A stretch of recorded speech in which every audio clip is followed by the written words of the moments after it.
This is the Compensatory Concept with Mr. Neely Fuller, heard exclusively on TalkTainmentRadio.com, the world's greatest radio. Radio, the way it should be heard. And now, Mr. Neely Fuller. If you do not understand white supremacy, which is racism, what it is and how it works, everything else that you understand will only confuse you. Only confuse you. Only confuse you. Good morning, good afternoon, good evening, and welcome to TalkTainmentRadio.com. We go where you go on the world's greatest radio, and now you are in touch with the Compensatory Concept with Mr. Neely Fuller Jr., and I am your co-host, Mr. Bobby, and of course, this is radio the way it should be heard. If you want to get in contact with the show, two ways right now. We're working on that third one still, but as usual, you can call 1-877-932-9766, or you can Gmail me at the numero 7, Mr. Bobby, B-O-B-B-Y, at gmail.com. If you use that, I will not read your question over the air today because we are stacked up. There are at least 37 questions before yours, so if you write in, even during the week, because some do choose to contact me then, it just goes into rotation, and we go from there. Okay, class is now in session. One of the callers wrote in and said that, and I like that, call it class. And I'm learning with Mr. Fuller, who is on the air live from Washington, D.C. And let's greet him. Mr. Fuller, good morning, and how are you? Good morning. I'm still learning. All righty, we're still learning. Okay, let's everybody open up our book, which is the United Independent Compensatory Code System Concept. Mr. Fuller, at the 45-minute mark, will go into more detail about the book and how you can get it. But for those who are in the classroom, open up your books to page 295. 295. That's where we will be, again, our discussion when we get to that. But first, before we do that, we are going to go to the questions via the Gmail, and T-Step is up. This comes from the 27th of September, and she wrote this. Mr. Fuller stated, let's see, what is the proper response would be for the minimum conflict with individuals who ask personal business that you do not wish to discuss? Mr. Fuller stated, quote, go into question mode. An example, why do you want to know it? If I give you this information, what will be the constructive effect of you knowing? Or state that it involves another person and I cannot say anything about that with or without permission.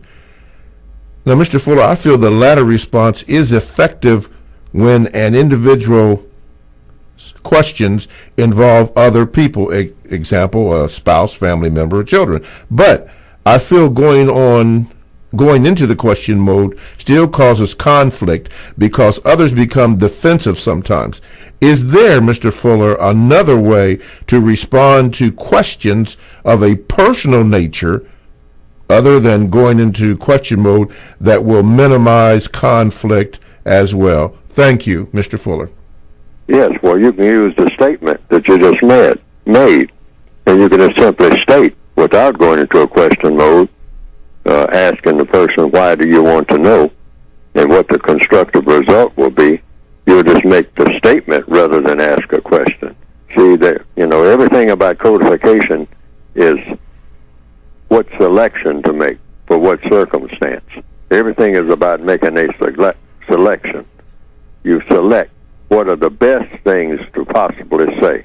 You always want to have a short list if you can, because you want to get right to the best thing, the best response that anybody will ever be able to make in, say, 1,000 years. The response will never get any better. And so right now I would say that one is if someone asks you a question that's you think is a little too personal, getting too much into your personal business, and you want to be courteous, you want to be polite, give a courteous, polite, balanced response, then you go to that statement that you just made, and that is, well, I can't talk about that because that would involve other people's business, and I would have to let them know that I'm letting someone know about their business, and I haven't gotten that permission. I would have to get that permission to do that, and then that settles it. I mean, that should cut it off right there. Doesn't go any further than that, because they might be asking you. See, they don't know the persons who may be involved in response to the request that they are making, and you don't have to give that information. You just say persons. There are other persons involved in this, and I do not want to divulge that. Mm-hmm. And you should be telling the truth, because chances are they're asking you about your personal business. Your personal business does involve other people. And so you should never say anything about anyone that you are not willing to say to the person themselves. That's code. That's code. That's universal code, mm-hmm. right? Mm-hmm. In other words, that comes under gossip. Okay. You don't say anything about any person that you are not willing to say about that person. With, if that person was standing right there listening in on the conversation. Mm-hmm. All right. Oh. That's any person on the planet. Any person. In other words, hey, everything is supposed to be open, and if it can't be, you just simply say that. All right? Mm-hmm. I can't tell you about that because that involves other people's business. And these other people may not want me to be telling their business. So that should take care of it. Okay. All righty. All right, there you have it. The questions that came up. Let's see, I'll tell you what, we'll go, what line? Okay, we're going to go to the question line. Go ahead. You are on with line one. You're on with Mr. Fuller. Go ahead, please. Line one? You're on, please. Go ahead. Yes. Good morning, gentlemen. Compensatory constructive action discussion every Saturday, 9 a.m., 10 a.m., Baltimore, 2800 St. Louis Drive, across from Lake Clifton High School. A question for Mr. Fuller, actually. I was reading the part of the word guide, and I took to understand it this way, about no such thing as an American, African, Chinese, et cetera, because these people produce correctness and justice.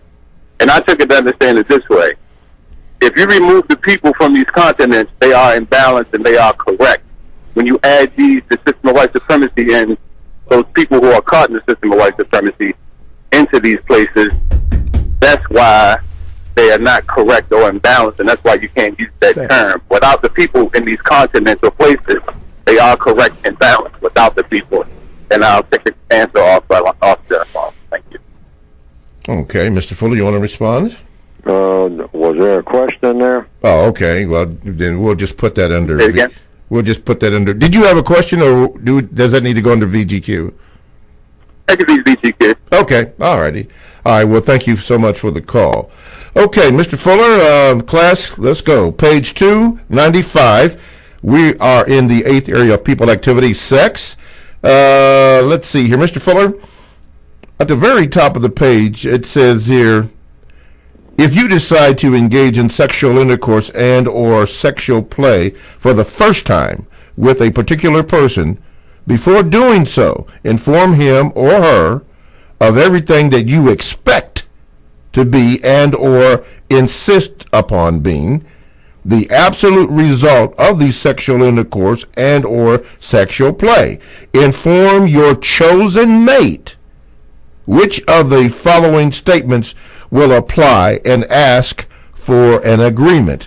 Okay, now there are 15 or 18 on this page, in this particular section. So, Mr. Fuller, what I'm going to do is just, in no particular order, ask you to select a few that at least 3 that you feel are pertinent to the point. All of them are pertinent, but just 3.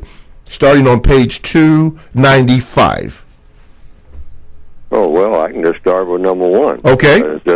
Hey, I expect to receive money from you when I ask you for it. Okay? Ooh. You know, yeah, and in that you can discuss that right out of the gate. I mean, you know, you're starting to talk to a person and all like that. Everything is about what is this so-called relationship and or arrangement under the system of white supremacy going to be?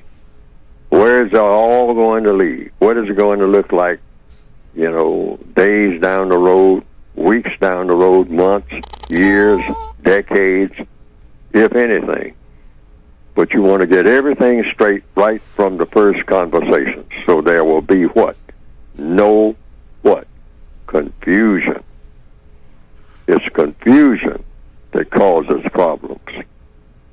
When all questions are answered right up front in any situation, not some questions, all questions,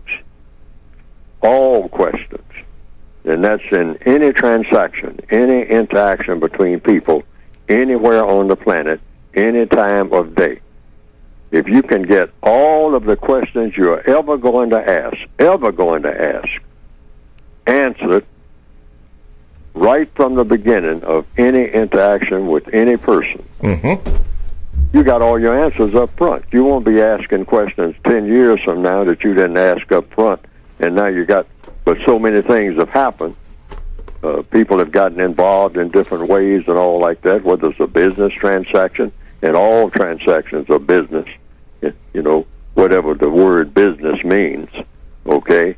You're interacting with a person, that's some type of business. Even if you say, well, it is personal, well, it's personal business, you know, business personal. Or where's the dividing line? But you are interacting with people. So you just want to know everything, not some things, you want to know everything. That is what has been causing problems all the time. You don't know everything. You should know everything that can possibly be known. All right?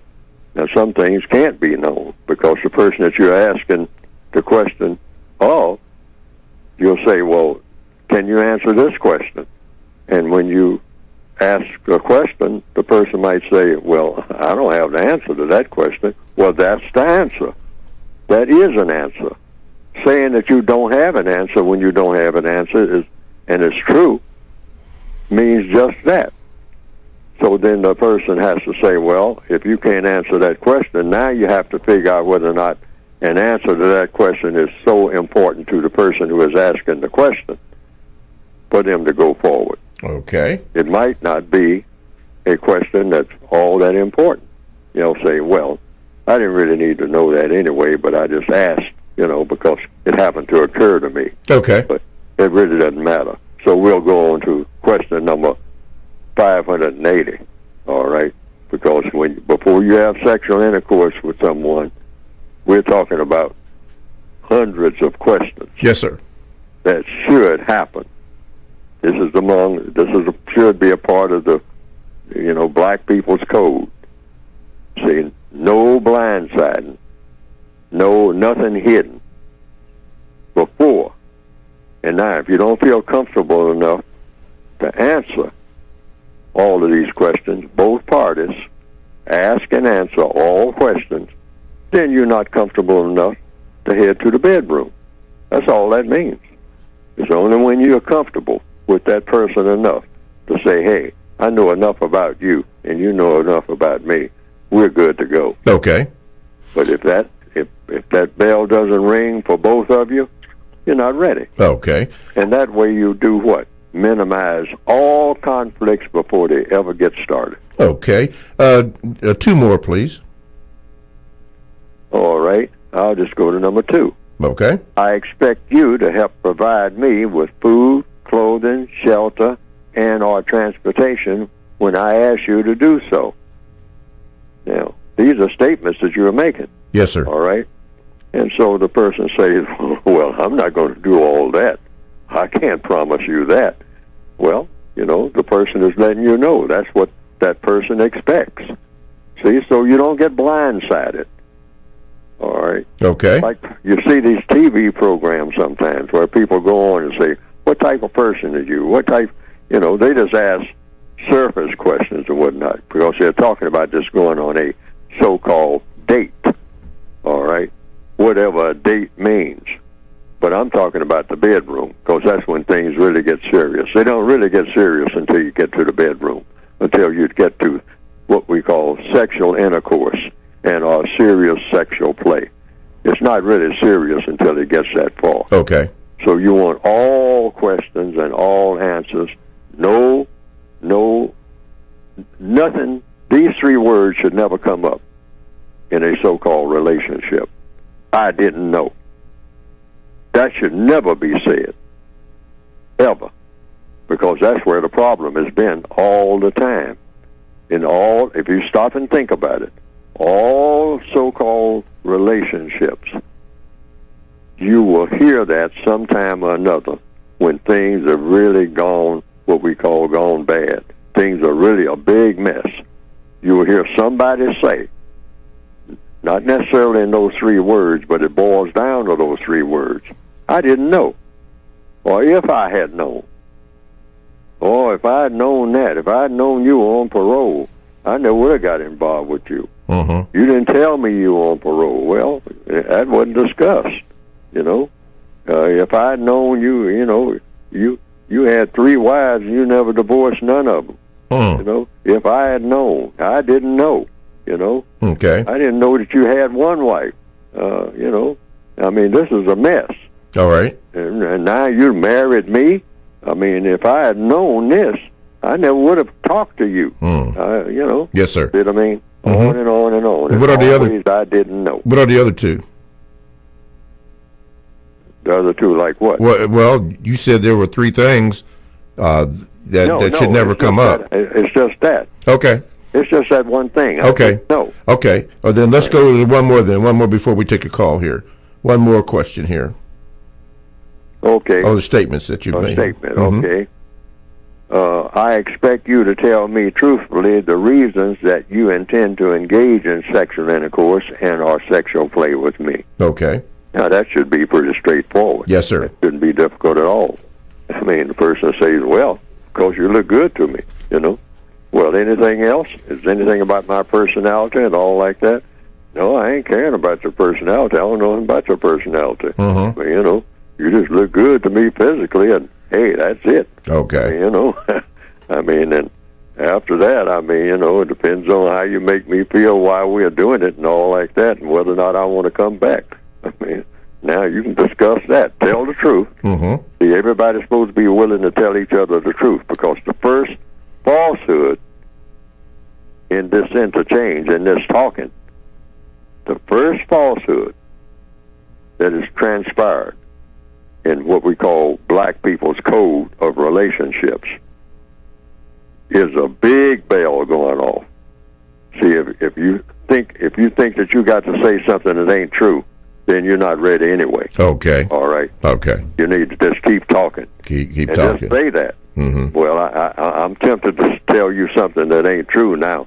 So, you know, we're going to have to just keep talking and talk about something else. All and right. Get back to that later. Okay. That's the way that conversation should go. Okay.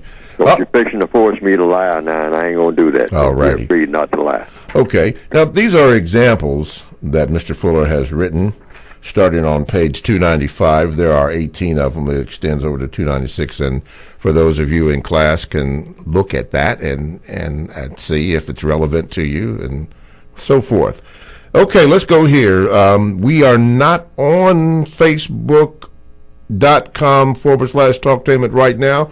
Yeah, okay. Let's do this. Josiah Carter, Kim Joshua Jones in Dallas, and Larry in Dallas. We did get you before we went off, but listen to this. TalkTainmentRadio.com is a 24/7, no-charge, worldwide broadcasting facility with hosts delivering on various topics such as news and lifestyle, sports, law, health, wellness, religion, and, of course, politics. And here are a couple that I'd like to share with you. How about 3? New Money. Hey, you know, that's one of my favorites. The Voice of Deliverance. And, of course, this one right here, The Kinsman.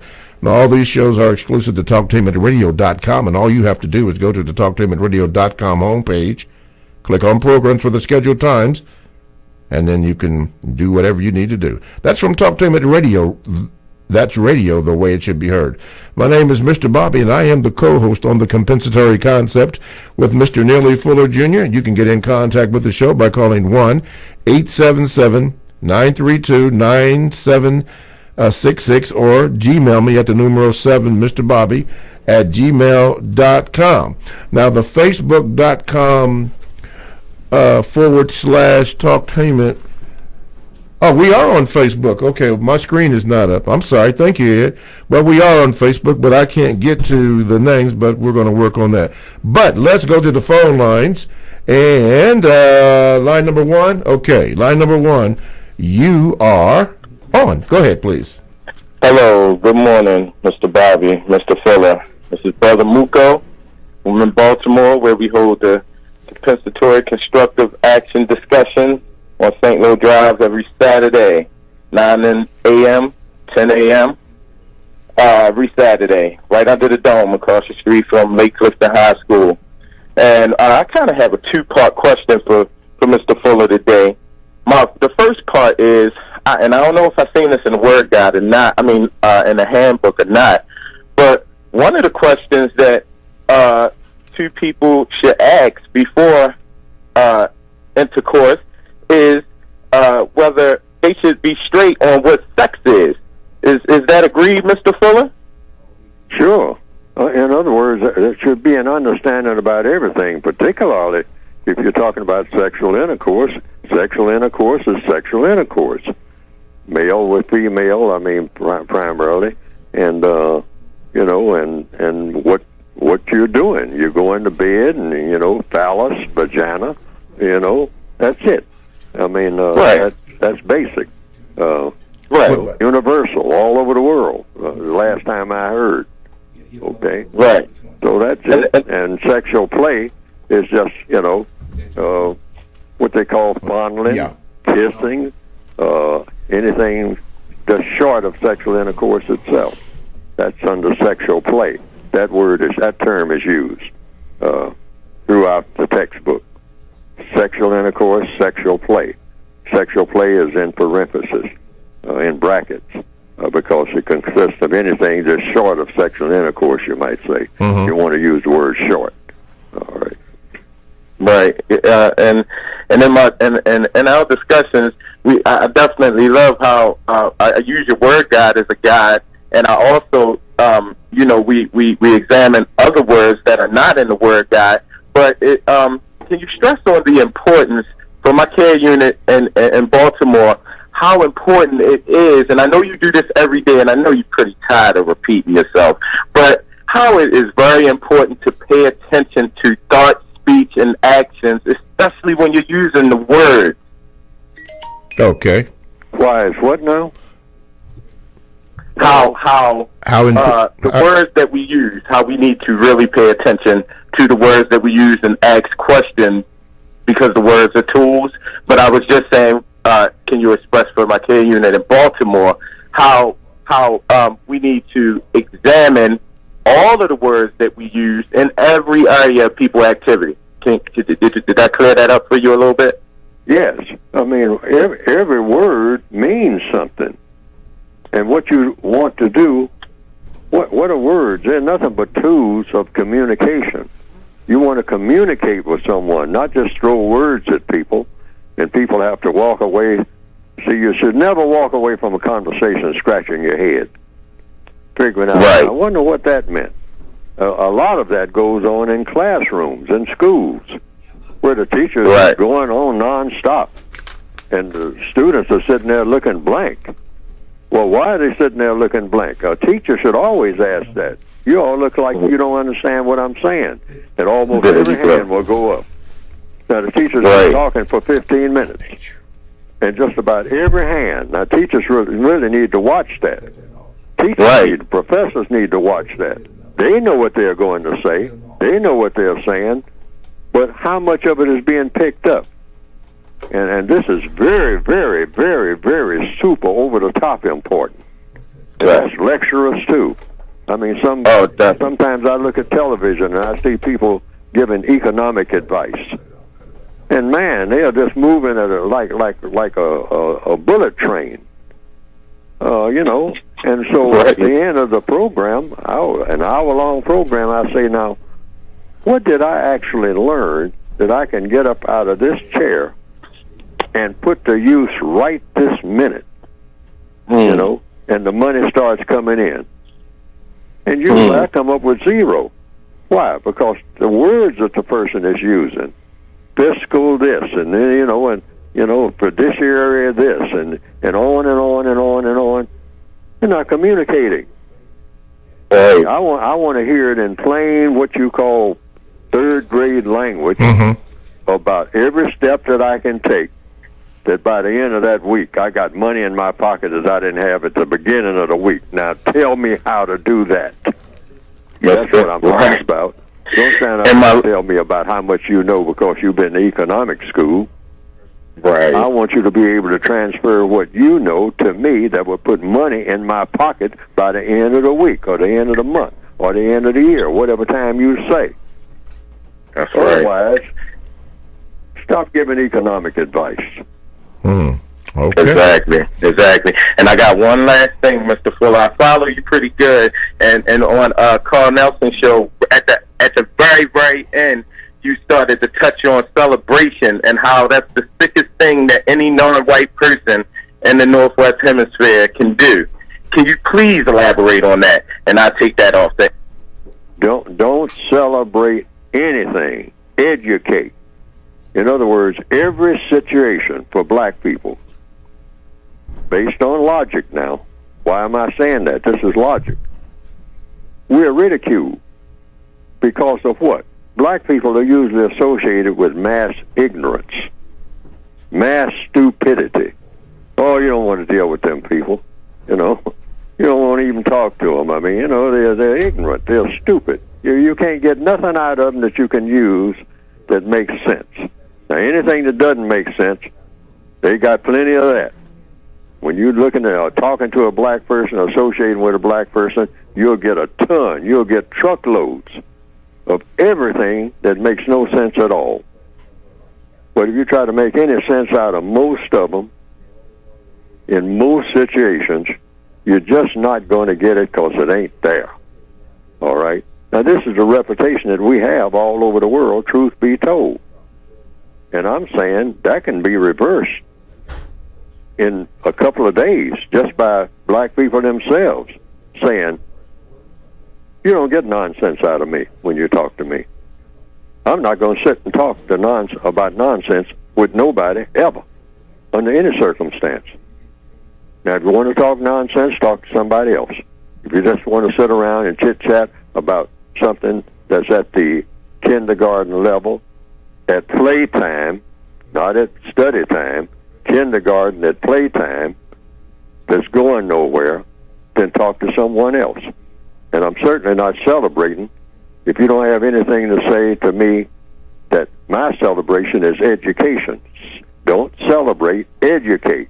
Every so-called celebration that black people have should be an educational tool. You should come away from that celebration having learned something that you can use of constructive value. Okay. Otherwise, no point in it. No point in it. Let's celebrate this. When you call in and ask Mr. Fuller a question, please, just ask him your question and limit it to one so that others may have an opportunity to get on. We all want to ask him that, but we don't have that much time. We have expanded to 2 hours, but let's be conscious of other people. Frankie, your question from the Gmail will be coming up next, but talktainmentradio.com. We go where you go. Check us out on 94.1 WGRN. Podcasts are all available. Download the talktainmentradio.com app to your cell or to your tablet. That's radio the way it should be heard. I am Mr. Bobby. I am the co-host of the Compensatory Concept here on Talktainment Radio with Mr. Neely Fuller Jr., the author of the United Independent Compensatory Code System Concept. And understand that we are, well, I made a mistake. Yeah, I did. How about that? We are live on Facebook.com/Talktainment. I'm going to read some of your names so we can do our thing. Kim Joshua Jones, hello from Dallas. Book Dallas, hello Larry in Dallas. Valencia Joseph, hey, morning all. Joliah Carter said, then why can't I still see and hear you? That's because I made a mistake, so you can see and hear me. Wisdom C, good morning from Ontario, Canada. Canada's in the house. They are listening. Let's see, Dwayne Anderson, good morning, Mr. Fuller. Thank you for being a true voice of reason. And hello to you, Mr. Bobby. Well, hello there, Dwayne. And also, Hanifa Tode, good morning. Thank you for all the posts. You know, we're working through this because all of this is new. But listen, you can also call at 1-877-932-9766, or you can Gmail me at the numeral 7, MrBobby@gmail.com. Hey, this is live. I'm fumbling through whatever it is that I have to do to get your questions read and the statements made. So bear with me, and get on me if I mess up, and I'm going to mess up, so get on me. Okay, Mr. Fuller, we're going to go to page 295, and then I can get back to Frank E's question because I had to go off screen here. Mr. Fuller, let's see here. The question came, it's almost in the middle of the page. You said this, or suggested this. Page 296 says, before having sexual intercourse for the first time with that person, be willing to ask yourself the following and request that person do the same. And then you wrote underneath it an explanation. Could you continue the discussion right there? Well, without naming the names of others, am I willing to tell this person all of the details of every act of sexual intercourse and are antisexual. Antisexual, according to the code, is what we call so-called homosexual intercourse. Whoa. All right. Without naming the names of others, are you willing to tell this person all of the details of every act of sexual intercourse and or homosexual intercourse that you have ever had? If the answer is no, do not have sexual intercourse with this person. In other words, right there, if you're going to have sexual intercourse with this person, if you're not willing to tell your whole sexual history, that's what we're talking here, then you are not comfortable enough. You should register yourself as being not comfortable enough to have sexual intercourse with that person that you want to have sexual intercourse with. Now, what is the purpose for all this? It's to slow everything down. Because we jump into so-called relationships, I mean, after we ask what? Maybe 3 or 4 questions. What's your sign? Do you have a job? Are you married?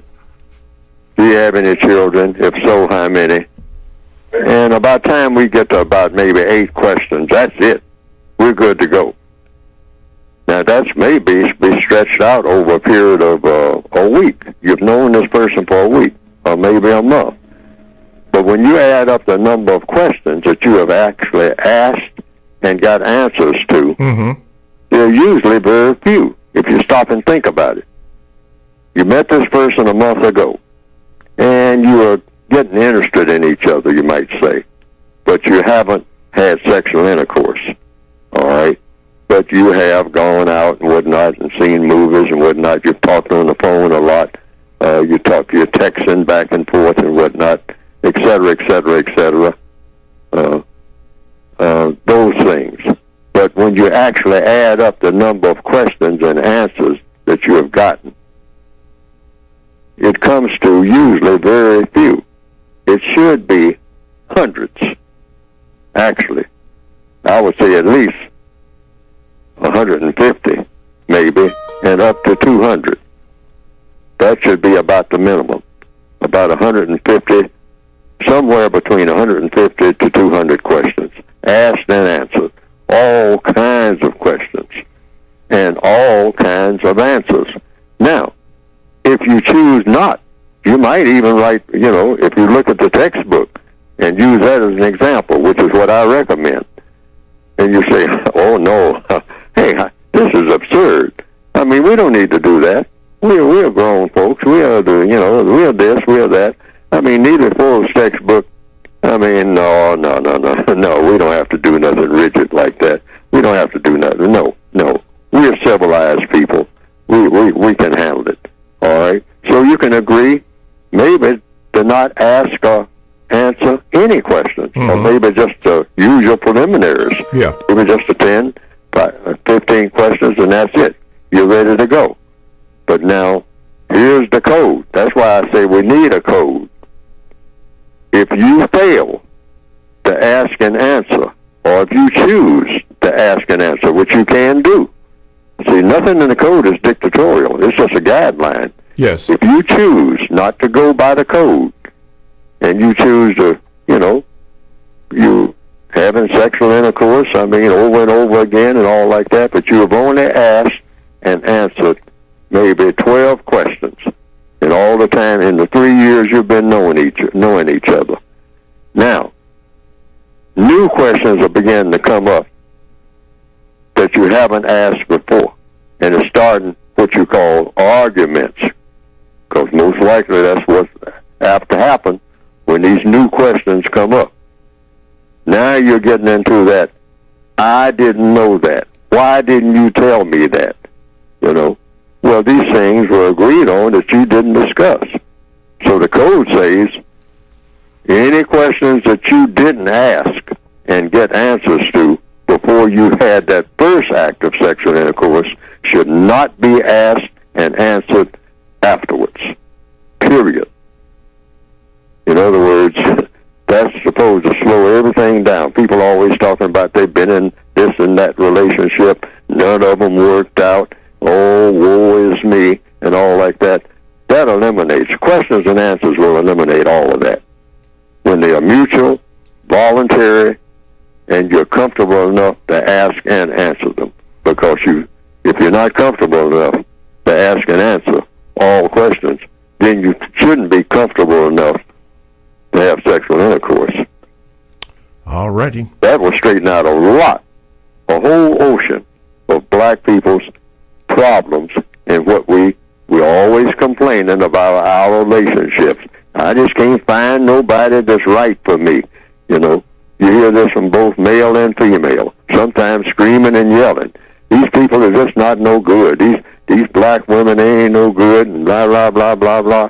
And the black females are saying the same thing about the black males. That will eliminate all that. Yes, Just sir. questions and answers. That's all you need. Okay. TalkTameAtRadio.com. We go where you go, and you can simply download the TalkTameAtRadio.com app to your cell or to your tablet. That's radio the way it should be heard. My name is Mr. Bobby, and I am the co-host on the Compensatory Concept with Mr. Neely Fuller, who is live from Washington, D.C. You can see us on Facebook.com/Talktainment.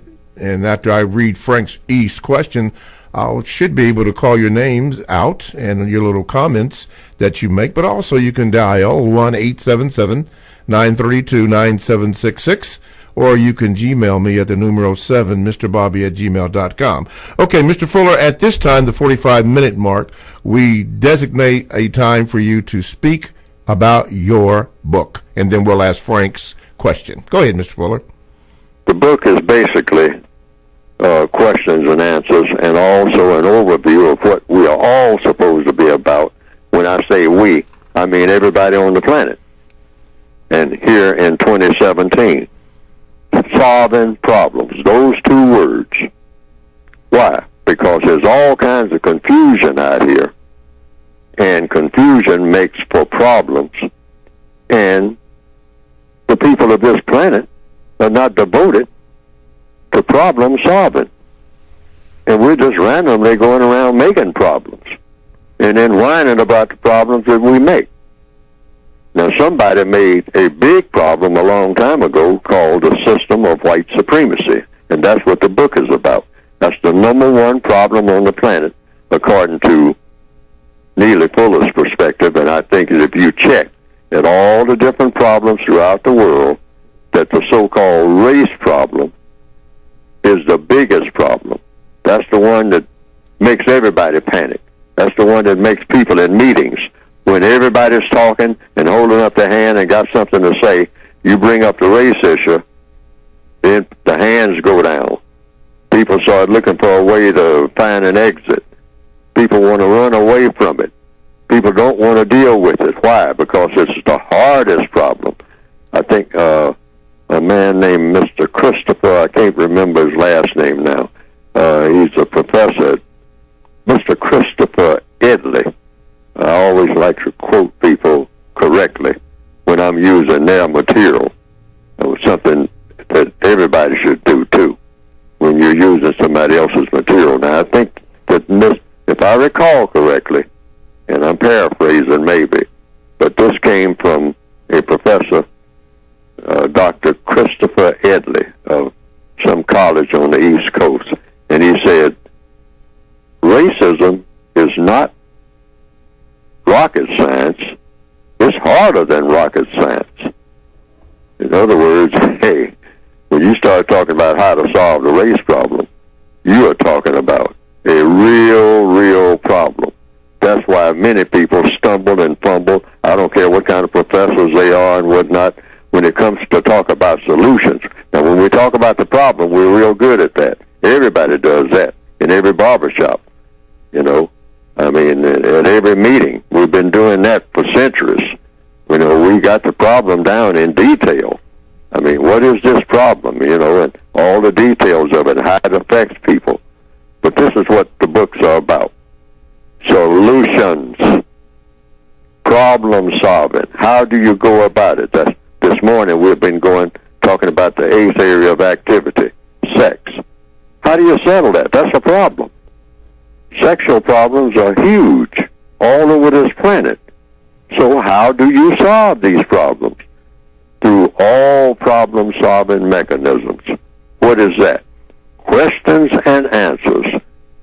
Because in science, in mathematics, in business, in anything, in relationships, all problems are solved through the process of what? Questions and answers. So the textbook for victims of racism is the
automatically, logically speaking, of every person on the planet. I mean, that seems like a simple no-brainer, and it is. If you solve each individual's problems, because each individual has a different type of problem or a similar problem to every other individual, but they are in a different environment. All people are different places, different times and whatnot. But if you come up with a code that will tell a person exactly what to do and say in every circumstance that will solve that person's problems, it can't get any better than that. Mm-hmm. Okay. And that's what every code book, all right, every textbook really should be trying to do. All right. How can we get the book? Or where can we get the book? Go to producejustice.com. Producejustice.com. That's producejustice.com. And what you need to know will come up on the screen. Okay. For getting the basic textbook and the additional word guide. All right. Now, we can, before I ask Frank's question, we can get the book in now the United Kingdom, or so-called United Kingdom, and also in Canada. Is that correct? I've been told that you can get it in the United Kingdom, but now we start having some difficulty about Canada the last time I checked. That may have been taken care of. Okay. I haven't been given that information in confirmation yet. Okay. But it may be back on track. Okay, but good. Right now you can't get it in England, at least. Okay, good. Right. Okay. Overseas. All you right. Get it anywhere else here in what we call the continental USA and Alaska and Hawaii. All right, let's do this. Okay, Frankie wrote, he said, Mr. Fuller, a friend went to the Black National Whatever Museum today in D.C., and was not impressed with the exhibit for various reasons. Mr. Fuller, am I wrong for implying that it's embarrassing that the white supremacist philosophy is on display? In other words, come see the various artifacts which I used to enslave, degenerate, mutilate, and methodically destroy your great-grandparents. I've placed it all in one location to make it easier for you to see what we used to do to conquer and keep you in a condition of perpetual domination from generation to generation. No need to thank us. Considered a small gesture on our part to say we're sorry, and this is the only reparation you will receive. Mr. Fuller? Well, I haven't been. I'm right here in Washington, D.C. Oh, okay. And I'm not very far from the African American Museum. Okay. I've passed by it numerous times. Never been in there because, one thing, the crowds are too big and all, etc. I will eventually go there, I hope, sometime. Now, but having said that, it is my opinion that not only the African American Museum for history and culture, etc., but anything, any fraternity, and I was thinking about this yesterday, and I've been thinking about it for months, all the black fraternities, all the black sororities, all of the black social circles, anytime one black person contacts another, there should be two words in mind, worldwide. I don't care where you are, at any given time, in any institution, colleges, etc.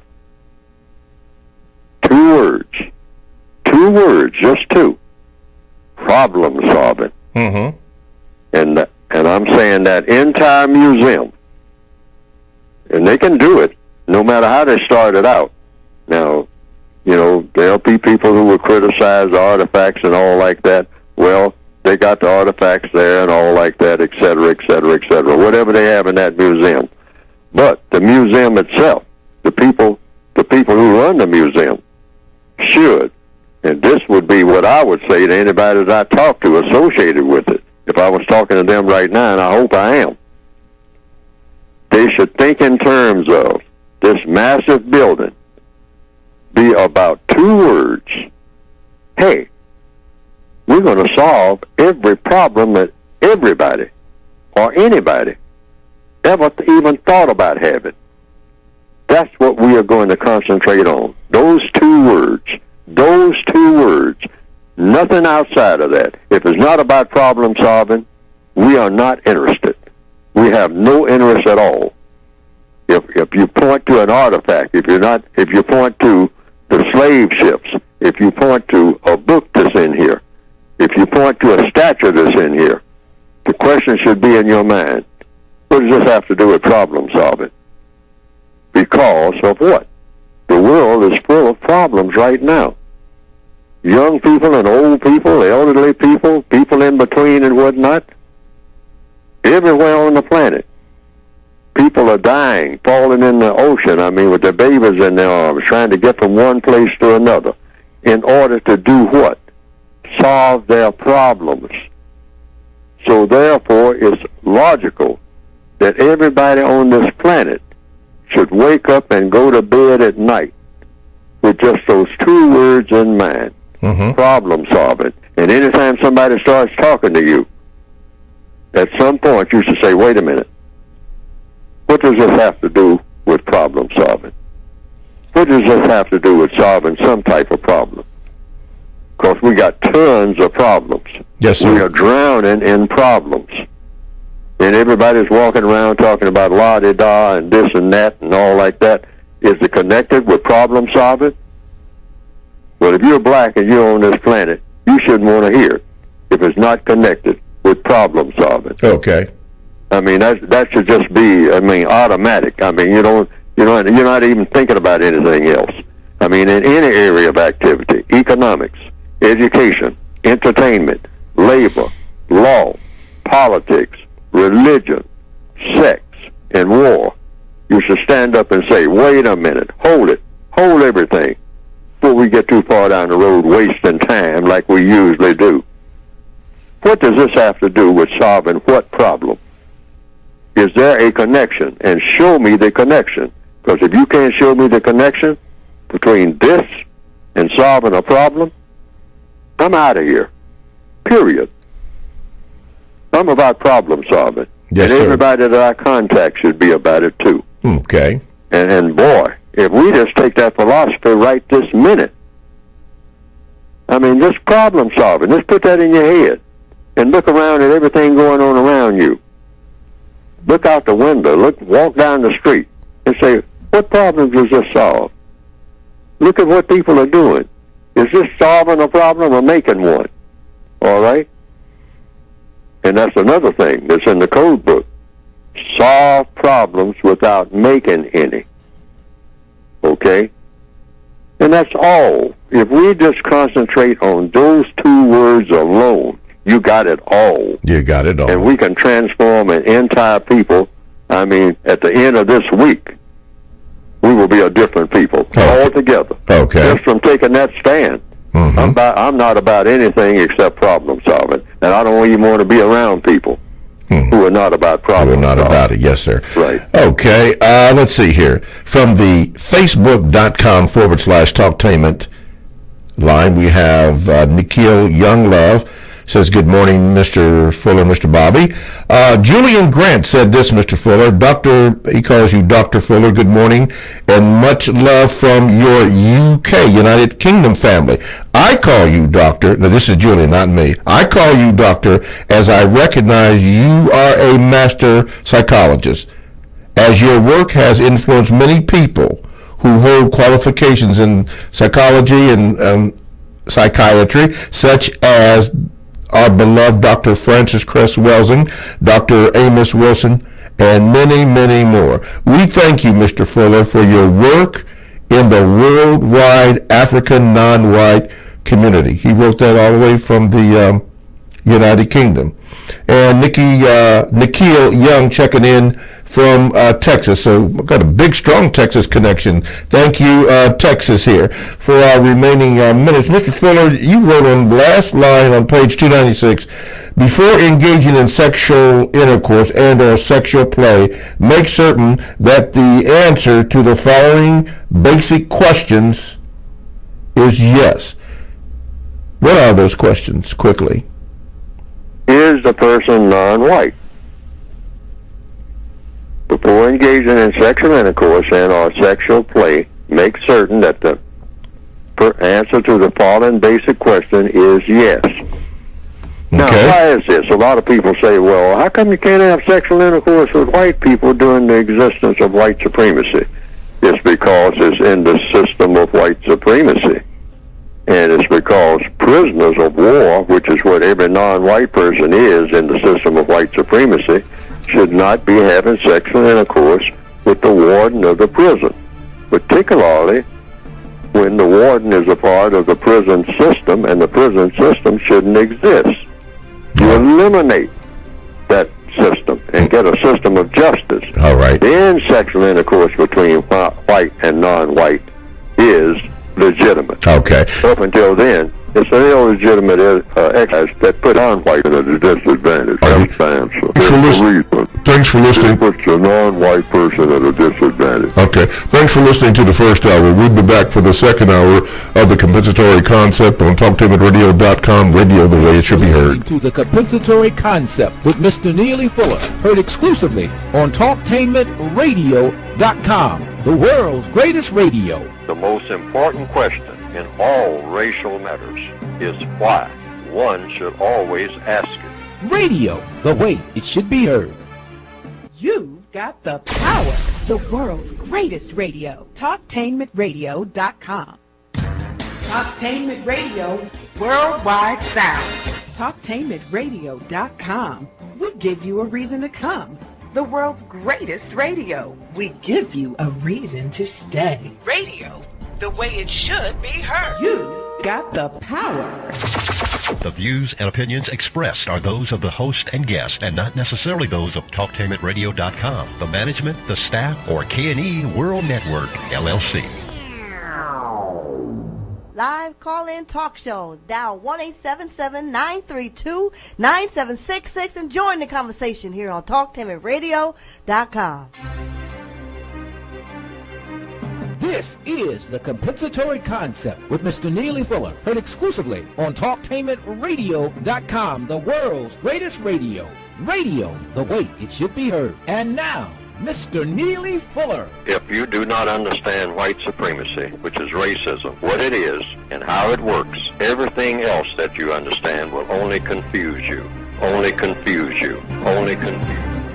Okay, welcome back to the second hour of the compensatory concept with Mr. Neely Fuller Jr.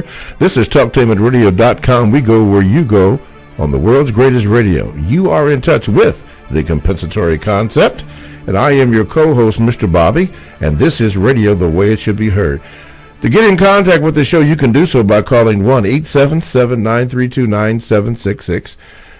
You can also go to Facebook.com/Talktainment, where you can see and hear the show, and you're also able to leave a comment, and I will read your comment on the phone here that I have. And also you can go to the Gmails. That is 7mrbobby@gmail.com, and I will at some point in a future show read whatever it is that you have to say. Now, let's continue, Mr. Fuller. We were, before I read Robert Smothers, the third Gmail, you were speaking on the bottom of page 296, and then you went to the top of page 297, before engaging in sexual intercourse and or sexual play, make certain that the answer to the following basic questions is yes. Now, you already answered question number 1, is the person non-white? Then we have 2, 3, 4, and 5. Could you quickly go through those so that we can continue our discussion, starting with number 2? That's on page 297. 297. Will this act of sexual intercourse and or sexual play with this person help both myself and this person to think, speak, and or act more effectively to end racism and replace it with justice? In other words, if you're going to have sexual intercourse with someone, is that particular act going to help you to think, speak, and act, and the other person think, speak, and act in a better way against racism? Yes. Why? Because that very bed that you're in, if you're on a bed, wherever you happen to be, if you're on a grassy knoll having sexual intercourse, you're still under the system of white supremacy if you're non-white people. So that should be your priority when you get up off that knoll or get out of that bed. Because you probably still owe some white person for that bed that you were in. Okay. I mean, you got to make payments. Okay? All right. So therefore, you're dealing with racism. If you're not interested in dealing with racism, and why is this? It's because, we say, Fuller, you keep talking about, everything is about racism. You better believe it is. Because everything is about racism. There's nothing that is not about racism if you are a person classified as non-white. So if you got a bed partner, that bed partner should be interested in solving the problem solving of racism. Mm-hmm. Otherwise, you're going to be what? Incompatible. Okay. Right. What about number 3? You're not on the same page. If you're about ending racism and the other person says, I ain't got time for that mess. Let's have fun. Let's party, let's do this, let's go that, let's go on vacation, whatever that means.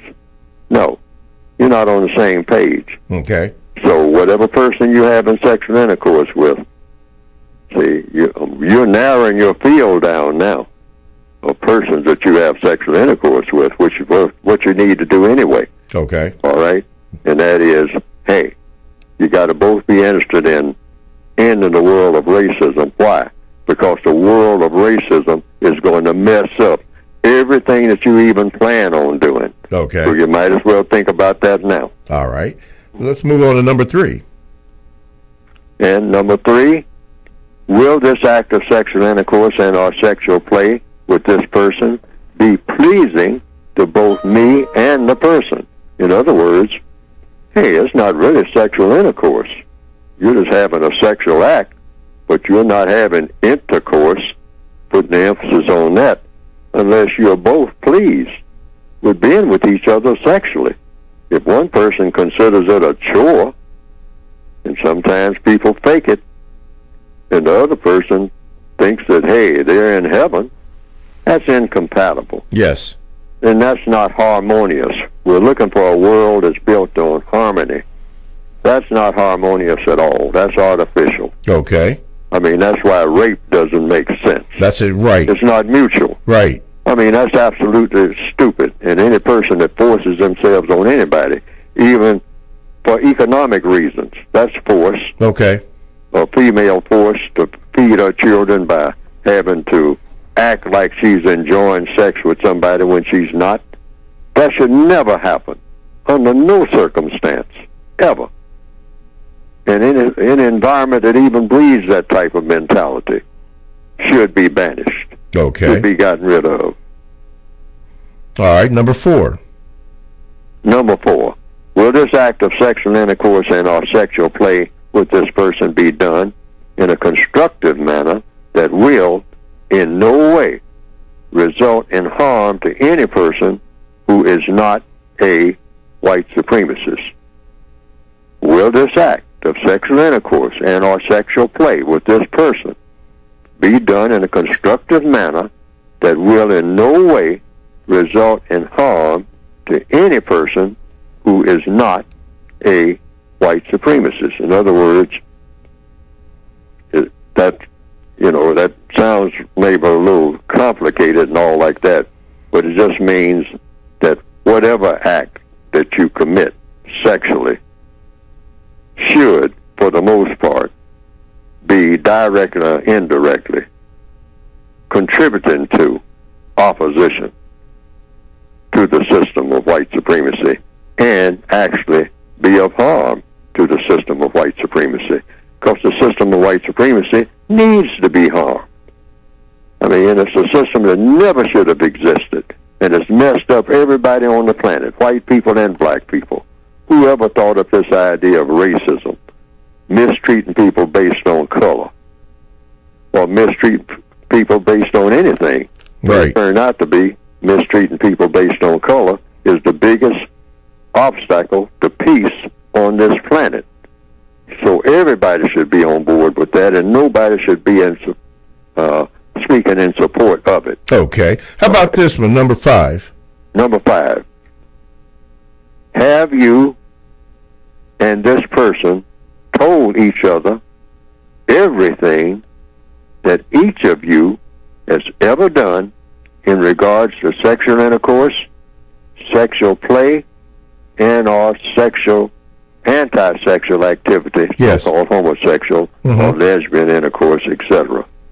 You got to reveal that.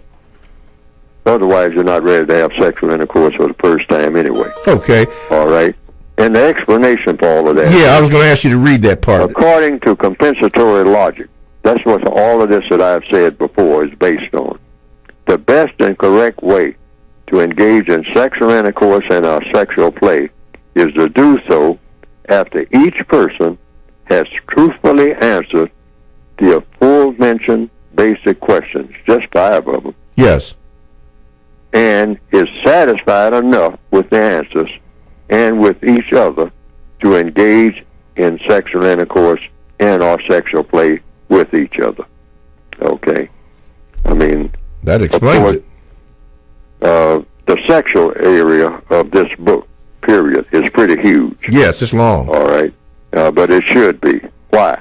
For a very logical reason. Everything should be based on logic, because it's the second greatest motivating force among the people of the planet. Everybody on the planet is either interested in doing something sexual themselves, or they're reacting to someone who is doing something sexual all the time, 24/7. A person might say, well, I'm not interested in sex. I mean, I never have been. That ain't no big thing with me. I mean, I'm interested in money, and I'm interested in having a pretty house and all like that. Yes. Sex is just something that's, kind of off to the side. Well, that might be your position, but that's not the position of most of the people that you're around. So you're going to be reacting to their sexual activities. That's going to affect whatever it is that you're doing, either directly or indirectly, whether you know it or not. I mean, who's marrying who and all like that. Yes, sir. I mean, you're saying you're interested in building houses, but your sister wants to marry this fella that ain't interested in nothing. Yes, sir. All right? So now you're going to react to her sexual situation because she's your sister. And you're trying to give her advice about building houses, and she's saying she ain't got time to be thinking about building no houses. She's trying to get that guy to be her husband. All right? Yes, sir. And you check to find out that all he's interested in is being a pimp. So that's going to affect you. All right? Okay. All righty. Let's go to the, let's see here. This Gmails. This is from Robert Smothers III. He says, Mr. Fuller mentioned the white supremacists teach us things we shouldn't learn. What are a few of those things we shouldn't learn, and why, Mr. Fuller? Oh, you should learn anything that you see above. That's a choice. That's why I say everything in the code that I've written is tailored to the individual person, based on the principle that I've outlined throughout this entire program. I mean, you solve the problems of the individual person, you solve the problems of all people, okay? So, yes, you learn anything. I don't want that to be misinterpreted. You listen to everybody, particularly white people. Shouting down white people when they're talking is something I'd never do. Let that white person talk, because white people know a lot. And they have intentions, and those intentions just may affect you. You better find out what they are, all right? Information is power. There's a radio station here, Radio 1, Dr. Kathy Hughes. I mean, they use that slogan, and that's a slogan that really means something. Mm-hmm. Information is power. That's telling you something about doing something. See, a lot of slogans that black people have don't tell you anything about what to do. That's a slogan that tells you what to do. Get information. I don't care where this information is coming from, because the more you know and understand about anything, a grain of sand at the bottom of the ocean, the more you know and understand about that grain of sand might, somewhere down the line, make you more powerful than you already are. So have an open mind. When people are talking, particularly people who know a little something, and just about everybody knows something, listen. Don't shut people down when they are talking. You learn something, even if it's no more than what they're talking is nonsense. You've learned something there. And you've learned why it's nonsense. That starts you to thinking. All right? So it's no harm whatsoever. I want that to be clearly understood. But be able to tell what you're listening to. Be able to interpret it, what you're listening to. And then think over it. And pick out the things that you can use in order to do what? solve problems, and leave the things that don't solve problems, leave that be. That's it. Very simple. Okay.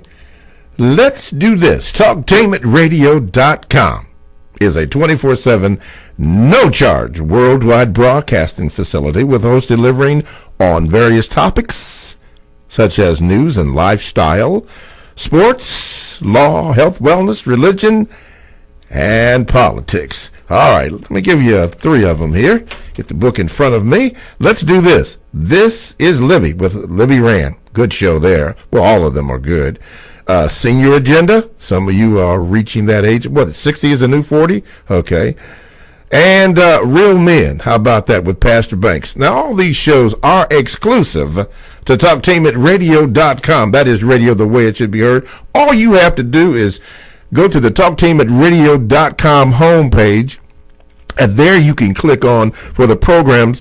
I was also told, and I have seen that there is a donate button there. Someone asked, how can we donate even if it's off season? Excuse me. And you can. There's a donate button there. You can push, and you're all good. Oh, yeah, and Ed, program that was on September the 6th, is that all up, both 1 and 2 hours? Because I got a couple of questions about that. Programs 1 and 2? No? Okay. Root Dog, Ed said he doesn't know for sure, but they're going to look into that, so that answers your question. But anyway, go to the TalkTainmentRadio.com homepage, and all of the programs, all of the shows are listed there with the show host, and you can get all the information you need. That's from TalkTainmentRadio.com, radio, the way it should be heard. Hello, everybody. My name is Mr. Bobby, and I am the co-host on The Compensatory Concept with Mr. Neely Fuller Jr. This is our online classroom, one of the Facebook.com/Talktainment people named it that, and I kind of like that because we are learning. I know I'm learning. I'm still learning. And you can access that. You can leave a comment on that line, too. Good or bad, it doesn't matter, good or bad. Just go ahead and do your thing. Most of them, majority of them are very nice for Mr. Fuller and the information that he is giving. But you can do that. You can also go to the phone line, which somebody just did, 1-877-932-9766, or Gmail me at the numeral 7MrBobby@gmail.com, and we will do our best. What line are we on here? Line number 1? Okay. Line number 1, you're on with Mr. Fuller. Go ahead, please. Hello? Yes, hi. My name is Gregory, and I have a question for Mr. Fuller. Yeah. I just want to ask him if he thought that homosexuality is something that we learned from the system of white supremacy, or do you feel like people are actually born to be this way? Mr. Fuller? Is homosexuality what now? Something we learned through the system of white supremacy, or do you feel like that people are generally born this way to begin with? Or people are born with it? Yes. Or is it seems like it's always been around. I was curious to know if he thought that it was something that we learned, or... People are very flexible. I think it's both. But then some people are born with these tendencies. I was around several persons. I'm from a small town, and I even saw them evolve. Schoolmates, 1 or 2 that I remember very distinctly. And I saw them evolve so that, when I started taking an interest in girls, because, when I was real young, I didn't take an interest in, anything. I didn't even know what sex was, like we all didn't at one time. But when that starts, whatever happens in your body starts going a certain way, you can guide it in different directions, or there might be things in your genes that guide you in a different direction from where everybody else is going, because everybody's genes are different. So you don't hold that against the person on how they evolve, but you just call it what it is. And it's going to either have a constructive effect or a non-constructive effect. That's in anything. There are some people who are born with defects. I'm not saying that that's a defect. It could be. But see, you evaluate everything for whether or not it's the most constructive or the least constructive of anything. And that's, a person can say, well, hey, this person is born a midget. That's a defect. Well, maybe yes and maybe no, depending on what you're talking about. a defect as compared to what? You know? I mean, a person say, well, how do you relate to a person who is what you call a dwarf or a midget? I mean, they're just, a foot and a half tall. I mean, they never got any taller than that. And they got to be, 40 years old, and they're a foot and a half tall. This person, this is a person. And you can't even find a pair of shoes that's small enough to fit them. All right? And you say, how is this person going to function in the society? See, this is what it all comes down to. How does a person like this function in a society? I mean, when you have steering wheels and all like this, and you have shelves to reach up to get. I mean, hey, this person just can't walk up and take a book off the shelf. This person has to do something else. And it's the same way when you come to something sexual. I mean, what does the person do? See, it always comes down to what you do. Mm-hmm. And whether or not that contributes to something constructive or non-constructive. Because every move that a person makes, every move that a cat makes, every move that a snail makes, a bird makes, any time of day or night on this planet is going to fall in one of only two categories. It's just two categories: constructive, non-constructive. So as best you can, regardless of who you are, what kind of person you are, what your sexuality is, and all like that, that applies to you. Are you engaging in something that contributes to something constructive or non-constructive? And then that here's the punchline question. If so, how? Okay. How is it constructive? I mean, this particular thing that you do, because it always comes down to what you do. How is it constructive and more constructive than something that somebody else is doing? Yes. I mean, be able to say what it is. Because if you can't say what it is, you ain't got no argument, you ain't got no discussion. Because logic is logic. Logic is See, logic. it doesn't take no prisoners. Okay. Something is either logical or it isn't. All righty. All right. From the line here from wow. From the Gmail, Greenmark asked this question, Mr. Fuller. He said, Mr. Fuller, after watching the latest Spider-Man movie that stars a white male and a so-called black female as his love interest of mixed race parentage, I noticed there was no sexual contact or any physical contact whatsoever. He even abandons her and subsequently leaves town. The only contact came in the last 5 minutes of the movie from a different white male and white female whom had no significance in the plot of the movie. I noticed this movie and all other movies are carefully constructed when starring white and so-called black leads to have no or minimal sexual contact. Also in the Spider-Man movie, as he was speaking to a non-white black male, he directly referred to him as a, quote, criminal, end of quote, the one and only time the word was used. Can you explain to me, Mr. Fuller, can you explain this? Because I believe this has become their main weapon to solve their so-called Negro problem and eradicate our skin. Mr. Fuller? It's got to be discussed. It's got to be talked about. That's why I say, particularly in the eighth area of activity, sex, when it comes to race, that's always volatile. Because at the end of the day, that's where it's going to always lead to. I mean, all the stuff about economics and the black side of town and the educational system and who's going to go to what school and all like that.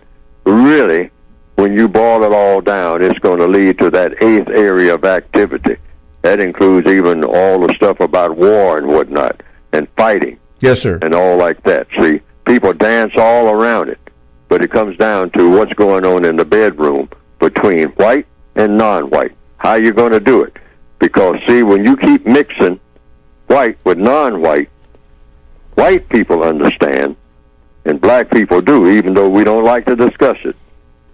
You ain't going to have no white, all right, when you produce offspring. That's a fact, okay? Now, that should be discussed. That should be put right on the table, right from the beginning, if you're really serious. Why? About solving the race problem. It should be right at, hey, we're going to take care of this right now, because it's all about genetic survival. Okay. All right? Eventually. That's where it's going to lead to. And a lot of white people who come to the podium and say that get shouted down.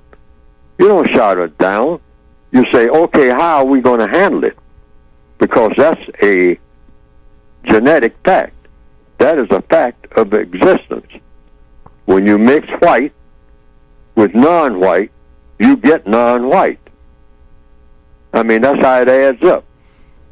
I mean, that's the way the universe is set up. I mean, nobody who is breathing now had anything to do with inventing that. That was invented by the creator of the universe. So, what is a lot of white people's argument? Well, you get all this black and white together in the same schools and all like that. Eventually, they'll be having sexual intercourse, and eventually, all the white people will become black or brown or yellow or what they call red bone or some type of albino freaks or something like that. This is what they say. And if they won't be real blonde-haired, blue-eyed, 6-foot, Germanic type white people, all right? Let's talk like it really is. All the conversations that are still missed when we're sitting up talking about, housing and education and all like that. Everybody dances around that. Stop this dancing, because this is serious business. I mean, so let's talk business, like the Corleones and whatnot, talking to, the Italians and all like that. Hey, you're going to talk business, Mo Green. Let's talk business. Let's go straight to it. What's the problem here? Is that one of the biggest problems? Okay, that problem can be settled. In other words, how do you settle it? Mm-hmm. You just make it clear. We're not trying to exterminate white people from the planet. White people have shown that they can make great contributions. That's irrefutable. But the way they're going about doing it, stomping on non-white people, is unacceptable. So now how do you alleviate that situation? If they have a fear of what you call genetic annihilation, you said, just like you alleviate any situation, you sit down and talk about it. You say, okay, we will limit voluntarily, based on this, you might say, common sense. We'll just agree to limit the sexual activity between white and non-white, and we'll control that we don't limit, which will be a limitation. Meaning, here's a white woman who has sexual intercourse with a black person, okay, but they can't have offspring. All right, that's a limitation right there. The white woman says, "Hey, I'm unable to have babies. I can't reproduce." Okay, well, you just look at it just straightforward. Say, "Oh, you can't reproduce, so therefore, I mean, it doesn't matter. It's just, sexual intercourse. I mean, for pleasure, because you can't reproduce anyway." All right, so that in a system where there is no white supremacy, there's no problem. There'll be no problem. And even if you producing non-white people by sexual intercourse with white people, if you're black, if you reach a certain tipping point, you can just simply say, we are going to voluntarily restrain from having sexual intercourse to preserve the white people on this planet. Okay. You can do that intelligently. You don't have to shout and argue and burn crosses and all this kind of stuff about it. I mean, let's just be businesslike. Okay. Handle things the way that they should be handled. All right, let's just make an agreement. All right. And stick to the agreement. Everybody stick to the agreement. Okay. There'll be no problem. TalkTameRadio.com. We go where you go. Check us out on 94.1 WGRN broadcasts are available. Download the TalkTameRadio.com app to your cell or to your tablet. That's radio the way it should be heard. Anyway, this is Mr. Bobby. I am the co-host of the Compensatory Concept here on TalkTameRadio.com with Mr. Neely Fuller Jr. live from Washington, D.C. and from the Facebook.com/TalkTameRadio Live. Brother Muko Bam is checking in. Thank you, Brother Muko. Yes, sir. Michael says this. He says, Mr. Fuller, you're a genius. He says it's like listening to a wise man or a prophet, and I've heard that several times from several other people. And he also says, thank you, and thank you. And then also, Nikhil Younglove, that last dissertation said that I agree, the mixing is just not good. Black people need to realize this and stop fighting it. Okay. All right. That all comes from the Facebook.com/Talktainment line where you can leave a comment, and I'll try not to mess it up as I read it, but you can do so by doing that. Hit the like button, or you don't like it, something you don't, it doesn't matter. Hit it anyway. Give us, and then we can get your feedback on that. Let's see. Let's go to the phone lines. What line am I going to go to? Okay. Push button. Line number 1. Okay, you're on with Mr. Neely Fuller Jr. What is your question? Good morning, Mr. Fuller, Mr. Bobby. How you doing today? Go ahead, sir. Yes, sir.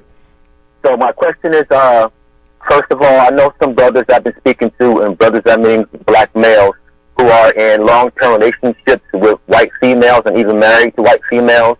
And their position is their marriage to a white female is their contribution to trying to eliminate racism.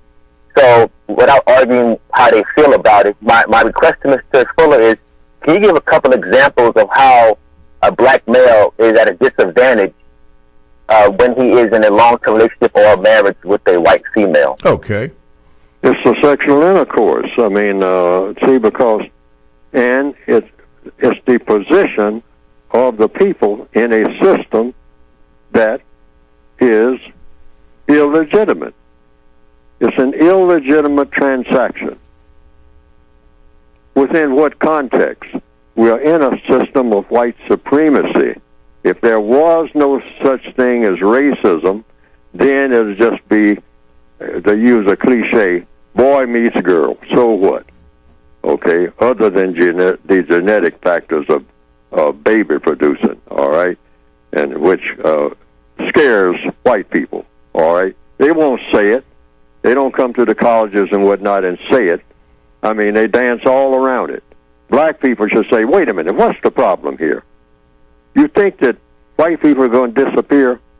I mean, by this mixing with black people? Is that what you're worried about? Yes or no? I mean, let's talk business, okay? Because this is the genesis of a whole lot of the problem. But both black people and white people dance around that. They just say, oh, well, I mean, that's a personal thing. Let's not get into that. No, that's business. This is what causes a whole lot of racial strife. That's what put Emmett Till in that coffin, whistling at a white woman, all right? Well, what has that got to do with anything? Whistling at a white woman? Whistling? All right, what does the whistle mean? It means you might lead to something else, boy, you know? And we got to put you in the grave, you know, because it ain't just no whistling. It's that you might put your hands on her. And it ain't just you putting your hands on her. You're going to go further than that. And when you go further than that, what is the further than that? It's sexual intercourse. And if you have sexual intercourse, you're going to produce a little baby that looks like you, boy. And it ain't going to look like me. I'm a blonde-haired, blue-eyed white man. All right? Now, wake up and smell the coffee. This is what this is all about. This is why we're going to put you in the grave when you whistle at her. Well, you know, I don't care how it works out. It looks like it's heading in that direction. And we don't want nothing heading in that direction. Now, see, a lot of white people will say that. And people shout them down when they do. I say, don't shout them down. That's what I'm saying. Let's cut to the chase. Let's be businesslike. Oh, that's what you're worried about. That's why we can't go to school and learn anything.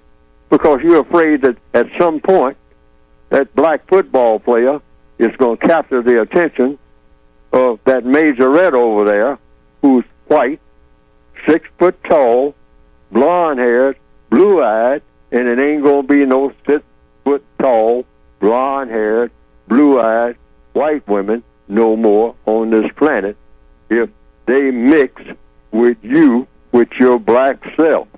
Okay? So that's what this is about. All right. Let's sit down and talk about it. Business-like. Everything can be worked out. We will limit voluntarily that type of activity. And this is why it's not healthy. And it makes, with the position that black people are in the system of white supremacy, it messes up the black person's mind in that type of relationship under the system of white supremacy. See, it's a mental thing. Yes, sir. See, the black person who is laying down with that white woman, when he gets up out of that bed, oh, yeah, the sex is all fine and all like that. But he carries that white flesh in his mind, and that blinds him to a whole lot of other things. Okay. All right? Okay. Like really being serious about solving the race problem. Yes, sir. He becomes more confused. Mm-hmm. The white partner becomes more confused. It's just like the prisoner going to bed with the warden and then going back to the jail cell. See? Yeah, that would be confusing. Let me make it very explicit. If a black male right now having sexual intercourse with a white woman, all right, when he gets out of that bed, he's still dealing with what? His black skin in a white supremacist system. He is still in his face when he drives down the street from that house where he just left that white woman. All right? He is in the real world. Okay? He's not in that little box called a house. Okay? So he's got to deal with racism on the job and everywhere else. That white woman don't have to deal with nothing. Same white woman he just got out of bed with. She don't have to wake up worrying about that unless some white person finds out that she just left that bed with that black guy. Now she's got a problem. But otherwise, she doesn't have a problem. Mm-hmm. The black person has a problem regardless. That's why I'm talking about you're at a disadvantage, mister. Okay. You're at, and the more you go in between those white legs, when you come out, the more messed up your mind is, because it's not dealing with the real world as it is. Okay. What line, Ed? Line number one? Line number one, you're on with Mr. Fuller. Go ahead, please, with your question. Oh, yeah. Mr. Fuller, I was thinking about these football players taking a knee and how that's supposedly going to solve anything, and you talk about us always talking about coming together, like as if we come together and stand shoulder to shoulder somewhere, like that's going to solve a problem, and like all the problems are going to magically disappear just because you're taking a knee or just because you're coming together. Now here's the question. I was thinking about something that you would say as regards to police shootings of black men. You would probably say that we're in a prison system, and you got the prison guards shooting the inmates. So the only person who's going to be able to change that situation is the warden of the prison. And so far, the warden's not doing anything. So would you agree with that? Yes, if I understand the question. Actually, we are in a prison system. That's why I say, when you're out here, I'm going to go over it again and say it as long as it's true, because it is true, and that truth hasn't changed. You are in mortal danger when a white person approaches you with a gun. You're not on a school campus talking to homeboy and having a little beef about who won the basketball game last night. That's the way we act. No, you're on a battlefield. And that person in that rear view mirror that you're looking at and those blinking lights back there, when he gets out, he's approaching you with a gun. And if he's white, in a system of white supremacy, you should think that you are now in line for a death sentence. You should think that, even though he's just giving you a ticket and telling you to have a nice day, all right? But you should think that you are going to die in a very few minutes. That's the way your mind should race to right now. Today is the last day that you are going to be breathing. You're not going to talk to your girlfriend or your mother anymore, or see your children if you got any, or any of this. In the next 5 minutes, when he gets up to that alongside of you, within pistol range, he's going to empty that pistol in your head. That is exactly what you should have in mind is going to happen. Yet in that, I'm a prisoner, and I have gotten over the fence mode, and the warrant is out, dead or alive. Catch that guy, that prisoner of war, and kill him like you are in a Nazi death camp in World War II, because they didn't play. And hey, you get over that fence. You ain't coming back. We're not going to bring you back here. You're going to die, because you ain't got no business going over the fence in the first place. All right? That is the mentality that every black person should have, rather than, why are you pulling me over? Stop that nonsense. Wow. Realize the kind of world that you're in. You're on a battlefield, and the word is out from every commandant, kill that person on sight. Period. Don't bring that person back here in no handcuffs. Leave that person on the side of the highway for the buzzards to eat.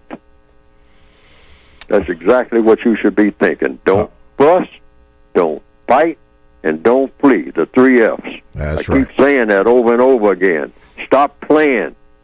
This is no game. Talk Tainment Get Radio. these handcuffs off me.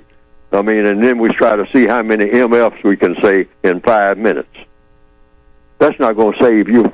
No kind of way. No way. TalkTainmentRadio.com. We go where you go. Download the TalkTainmentRadio.com app to your cell or to your tablet. That's radio, the way it should be heard. My name is Mr. Bobby. Hello there. And I am the co-host on the Compensatory Concept with Mr. Neely Fuller Jr. He is live from Washington, D.C., and we are in the 8th area of people activity, and we will be in this area for quite a while. It's the area of sex. You can call in by calling 1-877-932-9766. You can also go to facebook.com/Talktainment and leave me or leave Mr. Fuller a message. And if I have time, I will read your comments. But also there's a like button there. And, of course, you can Gmail me at the numero 7, MrBobby@gmail.com. Mr. Fuller, this is the time of the show where it's book time. So we need you to just speak for a couple of minutes about your book, how we can get it, and the name of it, and any pertinent information. You can get the book by going to producejustice.com. That's like in product, because, and why did I give it that? Because that's what we're supposed to be trying to do. Produce a product called justice, which means guaranteeing that no person is mistreated, nowhere on the planet, and guaranteeing that the person that needs help the most gets the most constructive help. You can help people, but make sure that that help that you give a person is constructive, not non-constructive. Handing a person a drink of whiskey is non-constructive. So you don't give a person that kind of help because you're not helping them. You're helping them to become a greater alcoholic than they already are. Okay? You're not helping them at all. Okay? So you want to produce a product called justice. And you can go to producejustice.com, and what will come up on the screen is an advertisement and a method for ordering the textbook for victims of white supremacy. Now, if you don't consider yourself a victim of white supremacy, then the book is not for you. And it's tailored for the individual, how to solve your problems as an individual without having to go to a meeting or check with somebody or call Neely Fuller even. I mean, just do your own thinking. It's to empower you as an individual. Someone called me the other day and said something about, Fuller, you don't talk about anything, that appeals to women and whatnot. I mean, and I said, okay, well, what do you want me to say? See, I asked a logical question. Say, well, talk about Black Wall Street and whatnot. Well, in my mind, Black Wall Street should appeal to females and males and everybody else. But then it gets into the question of what is Black Wall Street? Well, the codified version of Black Wall Street is not to find out what people did in Tulsa, Oklahoma. It's to find out how people get money now and make each individual. See, because my book is tailored to the individual. I'd like to see every individual black person on the planet be a walking Wall Street. In other words, you know exactly what to do in order to make money as an individual person. It's Wall Street, in our minds, is a place that you go to, like going to Oz or Shangri-La and Eureka. The minute you get on that street, all kinds of magical things are supposed to happen. No. Your Wall Street is in your head. You become a Wall Street. Why? Because you know how to get the money that you need or anybody else needs anywhere you go. You know all about economics. It's all in the head. That's all Wall Street is. It's in people's heads. If nothing is in people's heads, it's just a bunch of buildings on a street. That doesn't mean anything. We got to get out of that box mentality, because the white supremacists always tailor black people minds to be in boxes. So we're ready for what? A box called a jail cell, a 12 by 9, and that's it. All right? And we tend to think in terms of boxes. I mean, a church is a box. A black neighborhood is a box. That's what we talk about. Well, we got to do something in the black neighborhood, the black community. That's a box. No. If you get what needs to be in your head, you go anywhere in the universe. And this textbook for victims of white supremacy is primarily, ultimately, to get black people in a way of thinking that's universal. Why? Because we're in the universe. We should be able to go anywhere at any time of day or night and function with maximum constructive efficiency. Okay. So, and we should be called universal men, universal woman. That should be our goal. Okay. So we can get the book by going to where now? Going to producejustice.com. And the things that I'm saying, particularly about universal man and universal woman, there's a whole sector in there. Okay. But that's the type of people we should be, ultimately. All righty.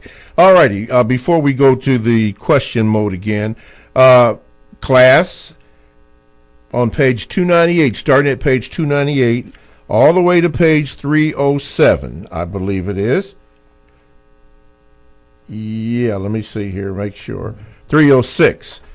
From 298 to page 306 in the revised expanded edition, Mr. Fuller has written this: before the first act of sexual intercourse and or sexual play with any non-white person, mutually agree to ask and truthfully answer all of the following questions, plus whatever additional questions that may come to mind. Now, he started with one question on page 298, and it goes all the way over to page 306. There's 130 questions, and maybe more if you have more. But you need to take a look at that, consider that, and look at that. Look at that. 130 questions. And there might be more, Mr. Fuller, that people have? Yes. In other words, no, that's as many as I could think of. Okay. But see, I always say everybody has different, and you got different cultures. If I'm talking to somebody in Kenya, I mean, what does that mean? I mean, a person who has 5 wives, maybe. I mean, that's who I'm talking to. And so if I'm talking to that person, I shouldn't be talking in a way that they're thinking, what is he talking about? Okay. All right. All right. So even in Kenya, the person might look at what I'm talking about and say, none of these things apply to my situation because we got that thing wrapped up. We got our male-female thing to just the way it ought to be. Okay. So none of these questions apply to me. But if they apply to you, if it's anything in them at all that you think is important, then you use it. Okay. That's anywhere in the world. All right. And by the way, that would apply to everything in the code book, period, in all areas of activity. In all areas. If Okay. it doesn't apply to you as an individual, just say, well, hey, this doesn't apply to me. It might apply to somebody, in Morocco. Okay. That's a different way they do things and all like that. Okay. But here in Cincinnati, Ohio, don't apply to me. All right. Alrighty, from the Gmails, Nawab wrote this. He said, good day. Since we're all on the topic of sex, I want to pose a question, Mr. Fuller, that falls under this category. Recently, there have been numerous articles written on the Root.com and other sites like Very Smart Brothers, some written by black males and mostly black women, where black men in general are being referred to as, quote, the white people of the black race, end of quote, and as terrorists when it comes to how they deal with and treat black women, as if to imply that black men in the system of white supremacy have the power to mistreat and enslave black women in the same manner as the white male supremacists. What say you about this issue? Even though I'm sure you haven't read these articles, is this just the Negro mind at work, them not understanding what exactly white supremacy is, or them being fronted, paid, and rewarded by the white supremacists to put out what is, in my opinion, pure BS? Well, anytime, here's the code. Anytime non-white people are in conflict with each other, the usual suspects are the white supremacists, unquote. We don't have any business in conflict with each other. We're all equal prisoners of war. Equal prisoners of war. All prisoners of war are equal. Why? Because the warden of the prison says so. You're all my prisoners. I don't care who you are. Once you're in my prison system, you are my prisoners. And I tell all of you what to do. So therefore, anything that happens to any prisoner, under the warden system, under the system of white supremacy, anything that happens to a non-white person that shouldn't happen, the white supremacists are to blame.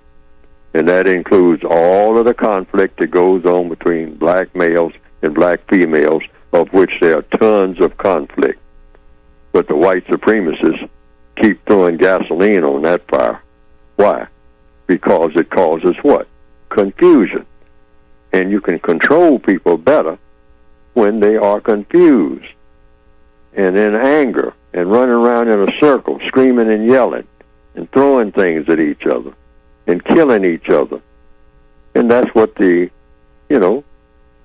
white supremacists want. Why? Because it works for them. Doesn't work for anybody else. It works for them. And it makes them more powerful and the non-white people weaker. Any kind of conflict. The code says there should never be an argument, and that's what the code is designed to do. There should never be an argument about anything between one non-white person and another. Or there'd never be an argument, really. Argument means you're just going nowhere. You're shouting words at each other, but you're going nowhere. You're not solving problems. Shouldn't have that with white people either. You have discussions. That's the difference between a discussion and an argument. Yes, sir. An argument is not about solving problems, not making a problem that's already there bigger. A discussion, you solve a problem. Yes, Otherwise, sir. you haven't had a discussion. I don't care how long you talk. If you haven't solved the problem, you need to go back to the drawing board. All righty. Well, class is over for this week, so what can I say? I can say